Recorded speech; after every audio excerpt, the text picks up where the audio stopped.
بسم اللہ الرحمن الرحیم وبہ نستعین اما بعد۔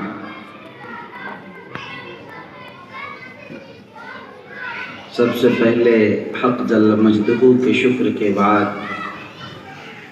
ہم آپ تمام حضرات کے اور اس اجلاس کے منتظمین کے بے حد شکر گزار ہیں کہ آپ حضرات نے یہاں مل بیٹھنے، کہنے سننے کا ایک موقع عنایت فرمایا۔ مشہور ہے کہ آدمی کو اپنا جائزہ، اپنا محاسبہ کرتے رہنا چاہیے اور ایک دوسرے کو نصیحت کرتے رہنا چاہیے، جس کی وجہ سے ظاہر ہے کہ نفع ہوتا ہے۔ ہم لوگ بھی اسی لیے آپس میں بیٹھے ہیں کہ مذاکرہ، ایک مباحثہ آپس میں الدین و النصیحہ کے طور پر ایک خیر خواہی پر مشتمل چند باتیں ہو جائیں۔ اس لیے میں بلا تمہید صرف چند منٹ شاید تاخیر ہو گئی ہے، اور آپ میں سے بڑی تعداد میں ائمہ کرام بھی ہیں، انہیں ظاہر ہے جانا بھی ہے، اس لیے میں کوشش کروں گا کہ 4 بجے اپنی تقریر مکمل کر دوں۔ دیکھیے،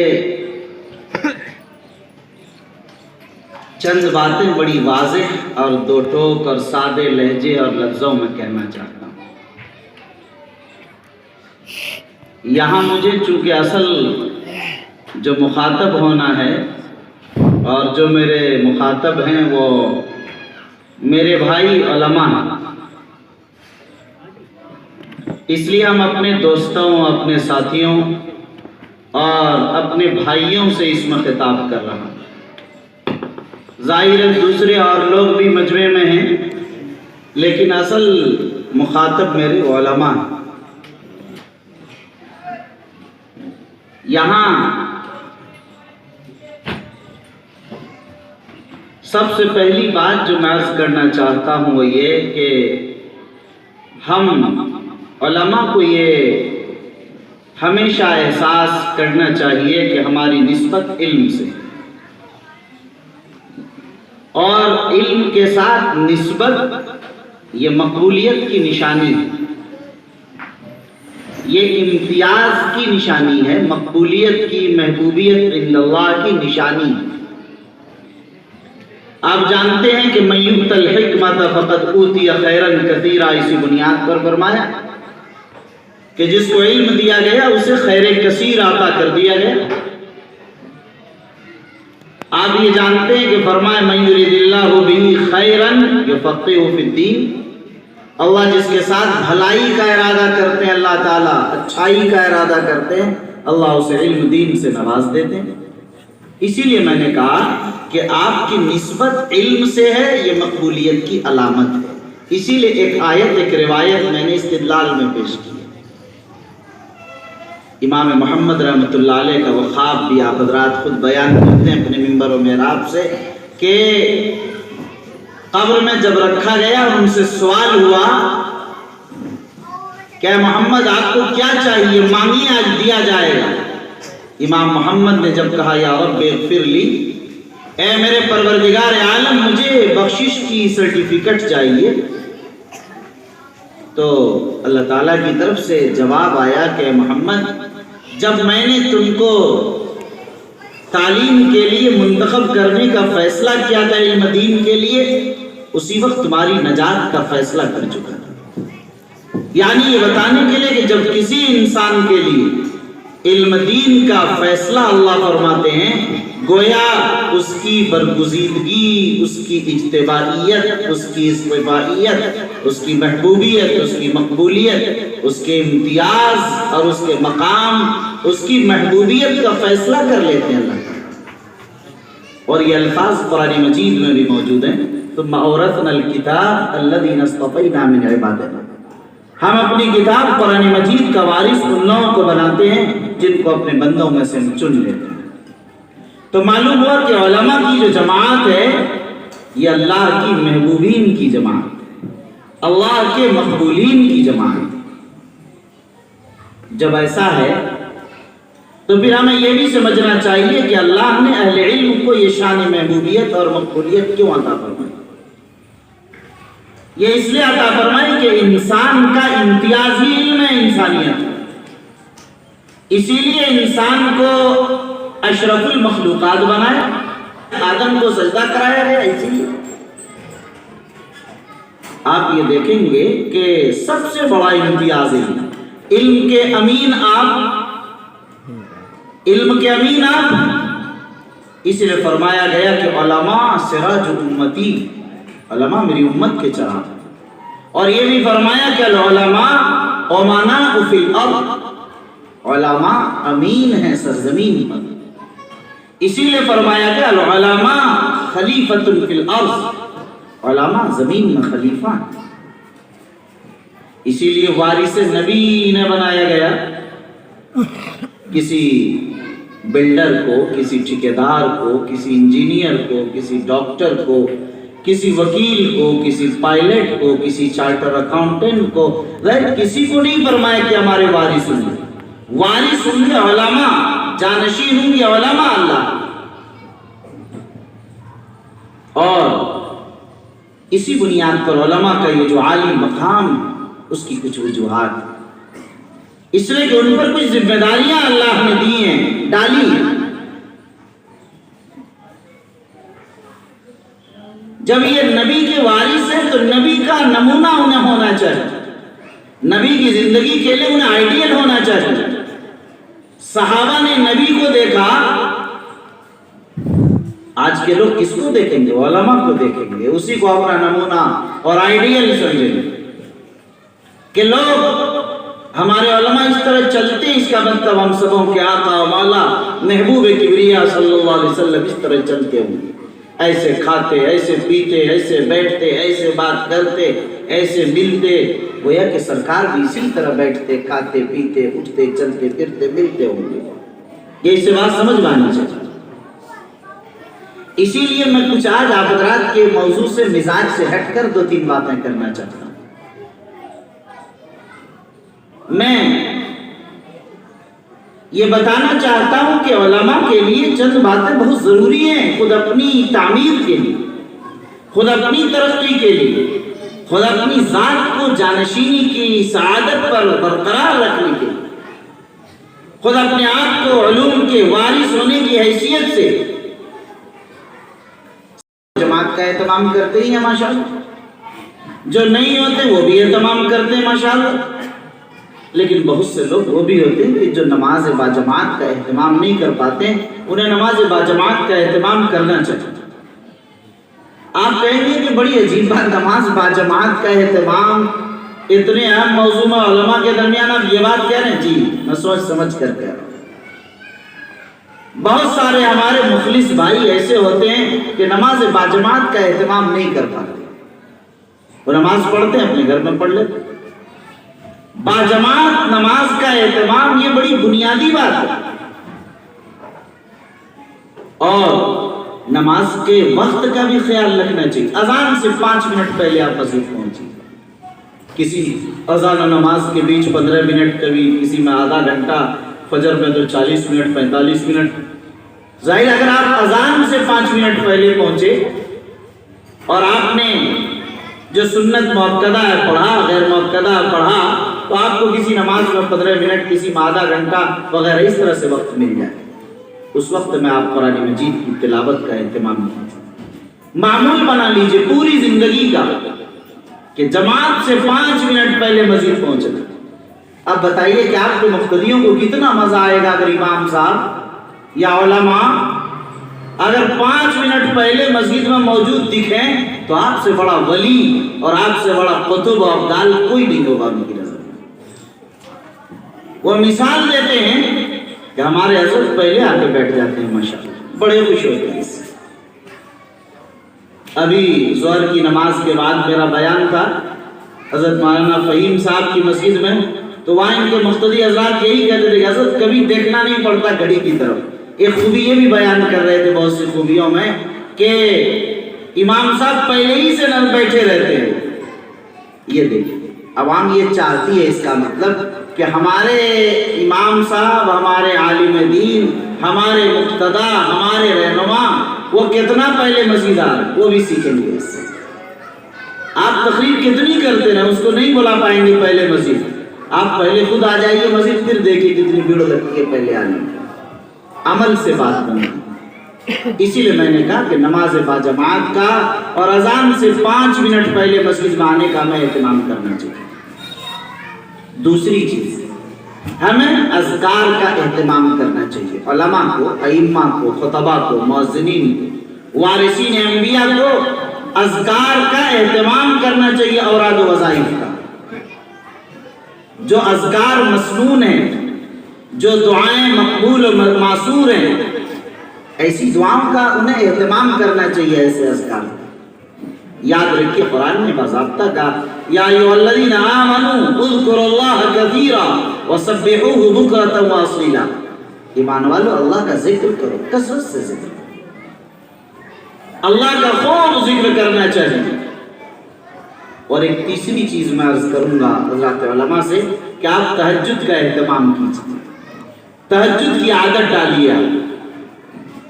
یہ میں اس لیے کہہ رہا ہوں کہ جب تک تہجد کی عادت نہیں ڈالیں گے، آپ کا قلب روحانیت سے معمور نہیں ہوگا، آپ کا قلب معرفت الہی سے مخمور نہیں ہوگا، آپ کی زبان میں وہ تاثیر پیدا نہیں ہوگی، آپ کی آنکھوں میں وہ کشش پیدا نہیں ہوگی۔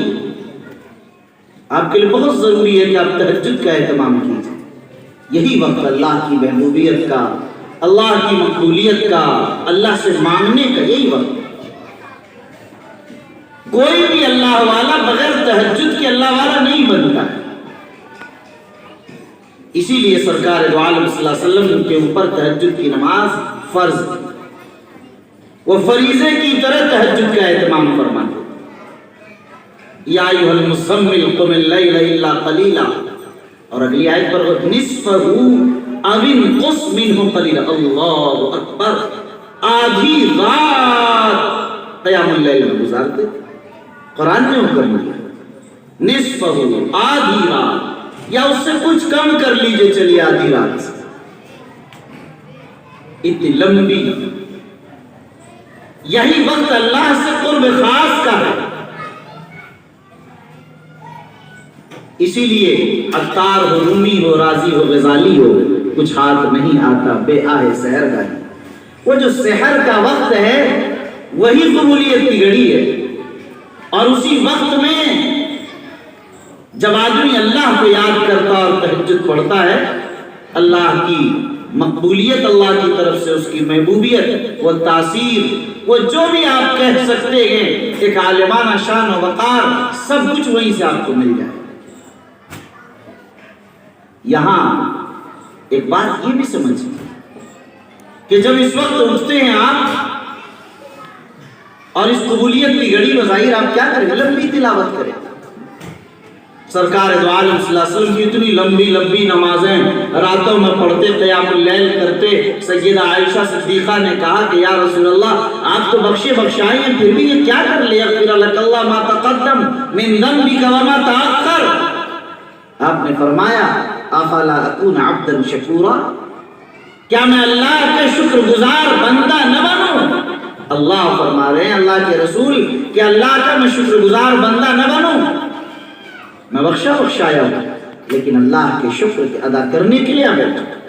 یہی وجہ ہے کہ علماء کو میں عرض کر رہا ہوں، بہت عاجزانہ درخواست کر رہا ہوں، آپ تہجد کا معمول بنائیں، پھر دیکھیں کہ اللہ کا قرب آپ کو کیسے حاصل ہوتا ہے۔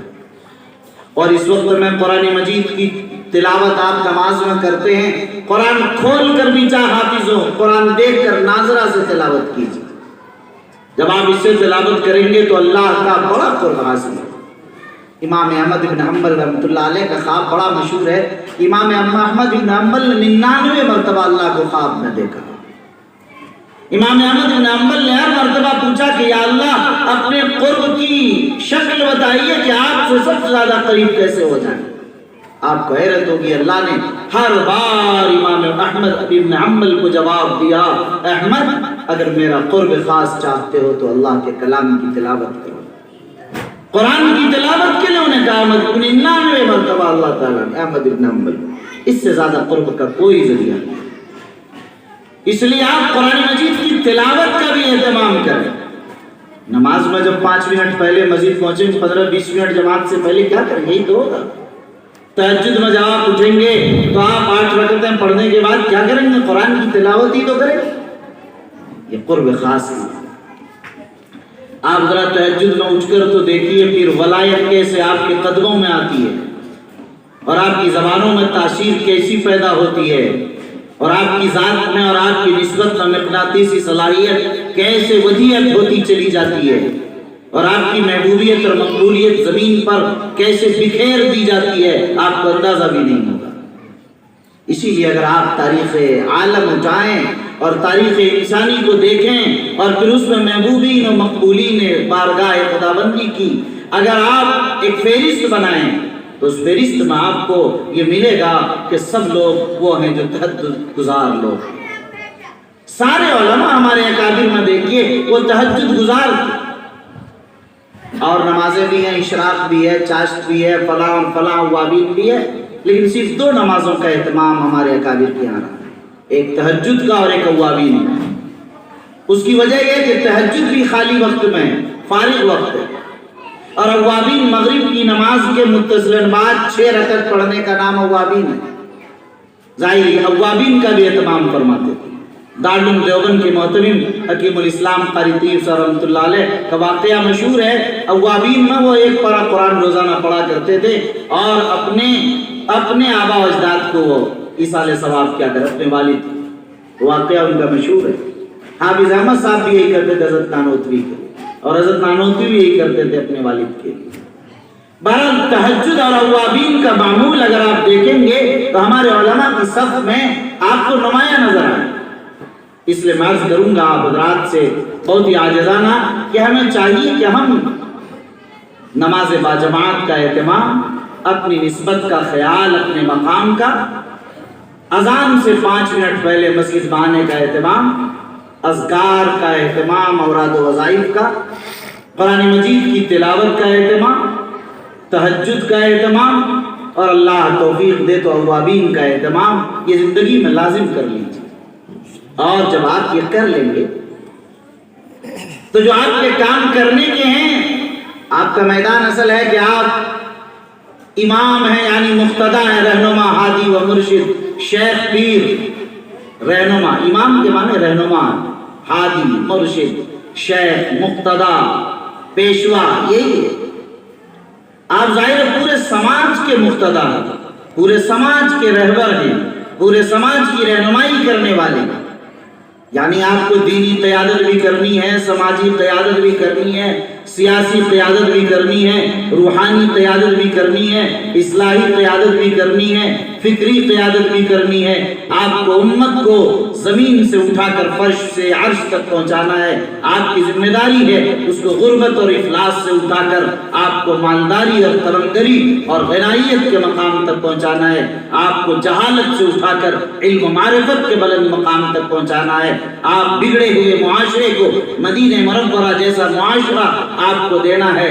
آپ کی خالی اور ویران مسجدوں میں آپ کی ذمہ داری ہے کہ اس کو نمازیوں سے بھر دیں، ان کو داعیوں سے بھر دیں، ان کو مجلہ، مزکہ، مصفہ افراد سے اس انداز سے معمور کر دیں کہ پوری آبادی میں آپ کا ڈنکا بجے، آپ کی قیادت کا اور آپ کی رہنمائی پر لوگ فخر کرنے لگیں۔ یہ آپ کی ذمہ داری اور آپ کا مقام ہے۔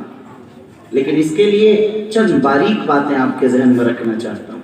ایک بات یہ، آپ تقریر کرتے ہیں، کیجئے اور ضرور کیجئے اور کرنا ہی چاہیے، لیکن آپ تقریر پوری تیاری کے ساتھ کیجئے، اور تقریر میں آپ کے مواد ہونا چاہیے، موقع کی مناسبت سے موضوع کا انتخاب ہونا چاہیے۔ کیا آپ موقع کی مناسبت سے موضوع کا انتخاب کیے یا نہیں کیے؟ لوگ یہ سمجھتے ہیں کہ جو بھی بات کہنی ہے کہہ دی گئی، نہیں، آپ کو موقع کی مناسبت سے بات کہنی آپ کی ذمہ داری ہے۔ نبی کی وراثت اور ان کی امانت میں ان کی امانت کو ادا کرنے والی ذمہ داریوں نے خیانت ہوگی۔ سرکار دو عالم صلی اللہ علیہ وسلم استسقاء کی نماز پڑھائی، اور آپ نے اس کے بعد جو دعا کی، جو تقریر کی، آپ نے سنا کیا اس کا مضمون ہے؟ حدیث کی کتابوں میں موجود ہے، اس میں یہی ہے کہ بارش سے متعلق ہی آپ فرمائیں۔ آپ نے صلاۃ کسوف پڑھائی اور اس کی تقریر کے بعد آپ نے دیکھا کہ آپ نے کیا فرمایا؟ یہ سورج اور چاند میں جو گہن لگتے ہیں یہ اللہ کی علامتیں اور ان کی نشانیوں میں سے ہیں۔ یہ کسی ابراہیم کے انتقال کی وجہ سے نہیں ہے، یہ کسی بڑے کے چلے جانے اور فلاں حادثات سے نہیں، یہ اللہ کا ایک نظام ہے، اللہ جب چاہتا ہے یہ کرتا ہے، یہ کسی خاص واقعے کی بنیاد پر نہیں۔ حدیث میں پورا واقعہ موجود ہے۔ تو گویا اللہ نے پوری، اللہ کے رسول نے موضوع کی مناسبت سے تقریر کی۔ اس وقت عقیدہ خراب ہوتا لوگوں کا، اس عقیدے کی اصلاح کی اس کی مناسبت۔ ہر موضوع جس موقع پر بھی آپ نے تقریر کی ہے، آپ اس تقریر کو اٹھا کر دیکھیے، وہ اس موقع، اس دن، اس وقت، اس مقام، اس مجمع کے مخاطب کے، سامعین کے لحاظ سے کی گئی۔ اس لیے آپ کی ذمہ داری ہے کہ آپ موقع کی مناسبت سے تقریر کریں۔ رمضان میں کیا کرنا، پہلے عشرے، دوسرے عشرے، تیسرے عشرے، شوال میں کیا ہے، ذیقعد میں کیا ہے، ذیلحج میں کیا ہے، محرم میں کیا ہے، ربیع الاول میں کیا ہے، ہر موقع کی مناسبت سے حالات کیا ہیں، ملکی حالات، سماجی حالات، سماجی مسائل، اس کے مشکلات، وہاں کی خرابیاں، وہاں کی کوتاہیاں، اس کی برائیاں، اس کے اصلاح اور ازالے کے طریقے، اس کا حل، اس کا علاج، اس پر آپ کو تقریر کرنی۔ وہ موضوع کی مناسبت اس پر مشتمل ہونی چاہیے اور آپ کا اخلاق بہت بلند ہونا چاہیے۔ اس لیے کہ آپ نمونہ ہے سرکار دو عالم صلی اللہ علیہ وسلم کے، وارث و جانشین۔ آپ کے اخلاق میں ترشی نہیں ہونی چاہیے، آپ کی زبان میں کرواہٹ نہیں ہونی چاہیے، آپ کی زبان میں سختی نہیں ہونی چاہیے۔ زبان جس طرح اللہ نے نرم بنائی ہے، آپ کی زبان سے نکلے ہوئے کلمات بھی اسی طرح سے نرم ہونے چاہیے۔ آپ ایسے نرم خو اور ایسے عظیم اخلاق کے حامل بنیں کہ لوگ آپ کی طرف جھک در جھک ٹوٹیں، آپ سے جڑنے کے لیے بے قرار ہوں، مضطرب ہوں، مرغ بسمل کی طرح تڑپ رہے ہوں، بے چین ہوں، کاش دیدار و زیارت تو ہو جائے آپ کی۔ یہ علامت ہونی چاہیے۔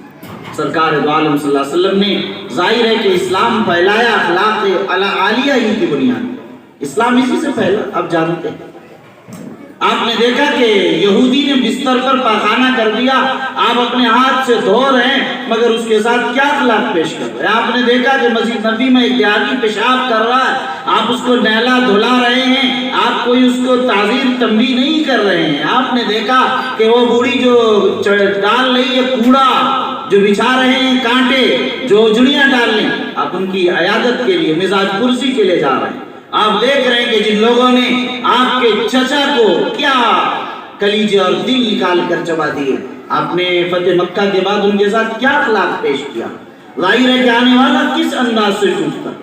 یاد رکھیے، آپ کی زندگی میں ذمہ داری ہے کہ آپ کے اعلیٰ اخلاق، بلند اخلاق ہونا چاہیے، اس لیے کہ آپ امام ہیں، آپ وارث نبی ہیں، آپ عالم ہیں، آپ جانشین ہیں۔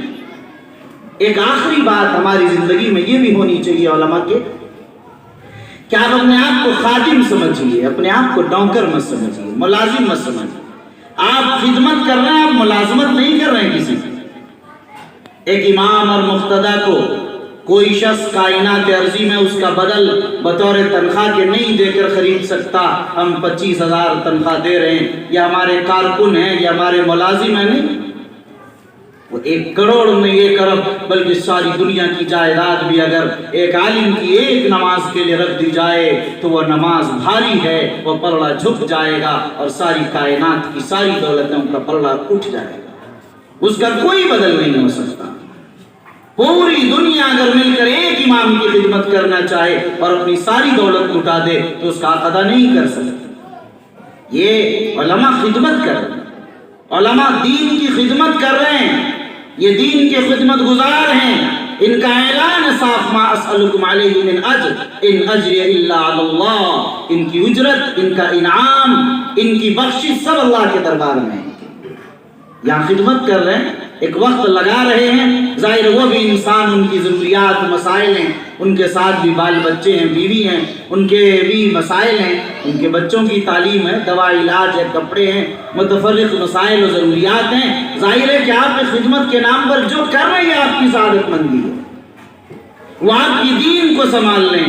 آپ ظاہر ہے آپ کو ان کی ذمہ داریوں کو سنبھالنا ہے۔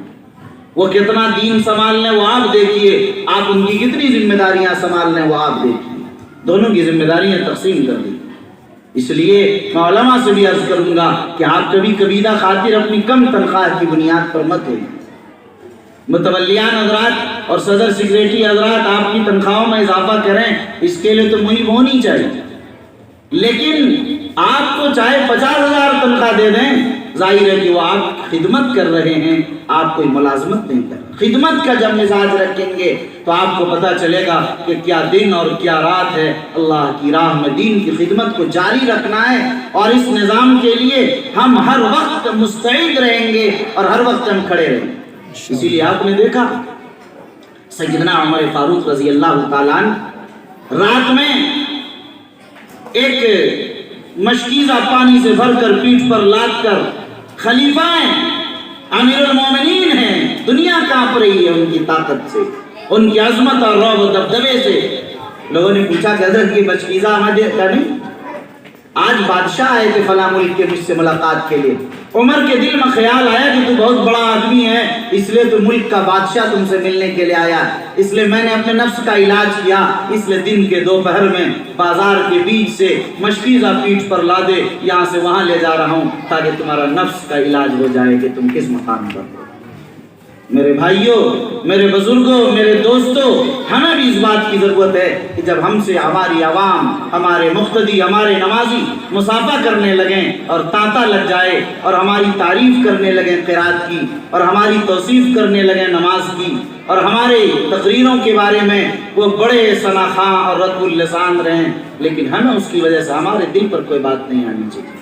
ہمیں وہی متواضعانہ شان، وہی عاجزانہ مقام، ہمارا وہی انداز ہونا چاہیے۔ آپ کو یہ کہنا چاہیے الحمدللہ رب العالمین، ساری تعریفیں صرف اللہ رب العالمین کے لیے، میرا اس میں کچھ نہیں۔ آپ اپنا علاج بھی اس طرح سے کیجئے، جب نفس پھولنے لگے تو نفس کے علاج کا انتظام جیسے سیدنا عمر نے کیا اسی انداز سے کرنا چاہیے۔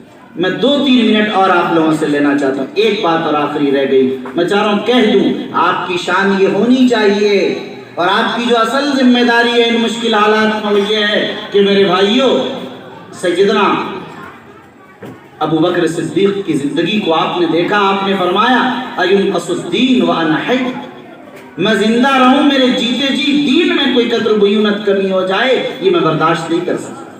ساری دنیا کے علماء ائمہ انہی کے نقش قدم پر چلنے والے، انہی کے پیروکار ہیں۔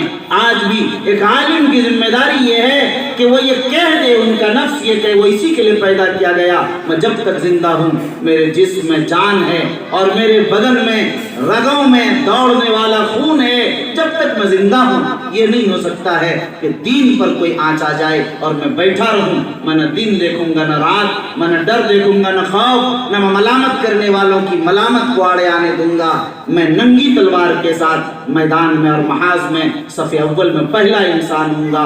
اگر بگڑ رہا ہوگا عقیدہ، بگڑ رہے ہوں گے اعمال، اور بگڑ رہے ہوں گے ہمارے سماج اور معاشرے کی چیزیں، تو سب سے پہلے ہم اس کے لیے کھڑے ہوں گے۔ اس سے یہ پیغام ملتا ہے، ہماری اور آپ کی ذمہ داری ہے، ہم اصلاح کے علم لے کر، اصلاح کا جھنڈا لے کر ہم آئے ہیں، ہم اسی کے ساتھ قائم رہیں گے۔ اس لیے میرے بھائیوں، آخری میری نصیحت یہ ہے کہ جو صحابہ کی شان تھی، رہبان باللیل و فرسان بالنہار، ہمیں راتوں کو راہب بن کر اور اللہ کے دربار میں گڑ گڑا کر، ان سے مناجاتیں مانگ کر، دعا الہا وزاری اور گریہ وزاری کے ساتھ گزارنی، اور ہمارا دن فرسان بالنہار ہمیں شہسوار ہو کر گزارنا، خدمت کے ساتھ گزارنی ہے۔ جب تک راتیں اللہ کی یاد میں نہیں روئیں گی اس وقت تک یہ دن کامیاب نہیں ہوں گے، اور جب تک یہ دن محنت میں نہیں گزرے گی ہمارا رات کا رونا کامیاب نہیں ہوگا۔ یہ دونوں چیزیں لازم اور ملزوم ہیں۔ دعا کیجیے اللہ تعالی ہمارے اور آپ سب کے اس اجتماع کو، بیٹھنے کو قبول فرمائے، اور ہم سبوں کو اپنی زندگی میں تبدیلی اور انقلاب کا ذریعہ بنائے، اور اللہ تعالی ہم سبوں کے لیے ہر طرح سے خیر، برکت، عافیت مقدر فرمائے۔ آمین۔ وآخر دعوانا ان الحمدللہ رب العالمین۔